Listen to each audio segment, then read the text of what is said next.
ছোটবেলা থেকেই কার্টুন চরিত্রের প্রতি ভালোবাসা, আর সেই ভালোবাসা থেকেই বর্তমান সময়ে তিনি তৈরি করে চলেছেন একাধিক কার্টুন চরিত্র।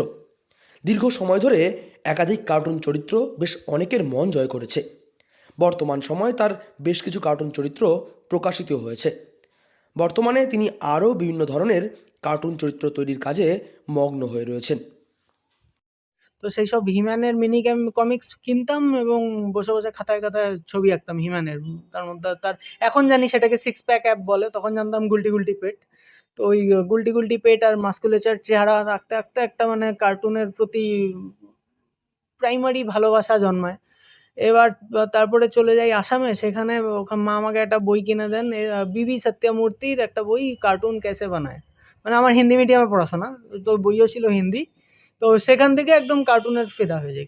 প্রাথমিক স্কুলের শিক্ষকতার পাশাপাশি কার্টুন চরিত্র নির্মাণের কাজ করতে বেশ অনেকটাই ভালো লাগে তার। তার কাছে কার্টুন চরিত্র নির্মাণ করতে আসা বহু মানুষ তার চরিত্রের প্রশংসাও করেন। দীর্ঘ সময় ধরে এখনও পর্যন্ত বেশ অনেক কয়টি কার্টুন চরিত্র নির্মাণ করেছেন তিনি।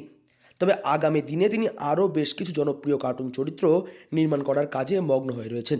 আগামী দিনেও কার্টুন চরিত্র নির্মাণের মাধ্যমে তিনি সকলের মন জয় করতে চান, এমনটাই জানান তিনি।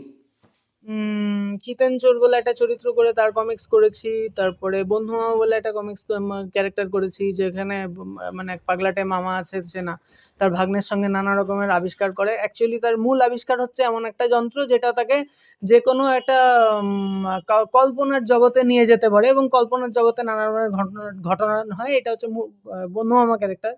আর আরেকটা ক্যারেক্টার করেছি কি যেন, চিকারাম, গোলামপুরের চিকারাম। এটা হচ্ছে ব্যাটম্যানের খিল্লি। শুধুমাত্রই কার্টুন চরিত্র নির্মাণের বিষয়টি নয়, কার্টুন চরিত্র নির্মাণের পাশাপাশি তিনি জেলার মধ্যে প্রসিদ্ধ একজন ক্যারিকেচার আর্টিস্ট হিসেবেও। তার তৈরি ক্যারিকেচার বহু মানুষের মন জয় করে এবং বহু মানুষ তার কাছে আসেন ক্যারিকেচার তৈরি করতে। তবে তিনি জানান, এই বিশেষ প্রতিভা বহু মানুষের মন জয় করলেও বহু মানুষকে সাময়িকভাবে বিস্মিতও করে, কারণ এই ক্যারিকেচার বেশ অনেকটাই জটিল একটি বিষয়। তারা কতটা বিষয়টাকে আনন্দ উপভোগ করে, আনন্দ কম করে খেপে যায় বেশি। কারণ হচ্ছে এক্সাজারেশন হয়, আমি তো উল্টোপাল্টা করি। যেমন আমার ম্যাডাম, আমার স্ত্রী, তারও একটা ক্যারিকেচার করেছিলাম, উনি মানে যা হয় আর কি, খেপে একদম বোম হয়ে গেছিলেন। তো এরকম কেউই খুব একটা খুশি হয় না। আর আমিও তো তাকে খুশি করার জন্য ক্যারিকেচারটা করছি না, আমি তো মানে আমরা হিন্দিতে যাকে বলি খিল্লি উড়ানো, ওরকম খিল্লি উড়ানোর জন্যই ক্যারিকেচারটা করি। হ্যাঁ, কেউ কেউ আবার চেয়েও নেয়। জেলার মানুষদের পাশাপাশি বাইরেরও বহু মানুষ তার এই প্রতিভায় বেশ অনেকটাই মুগ্ধ হয়ে উঠছেন।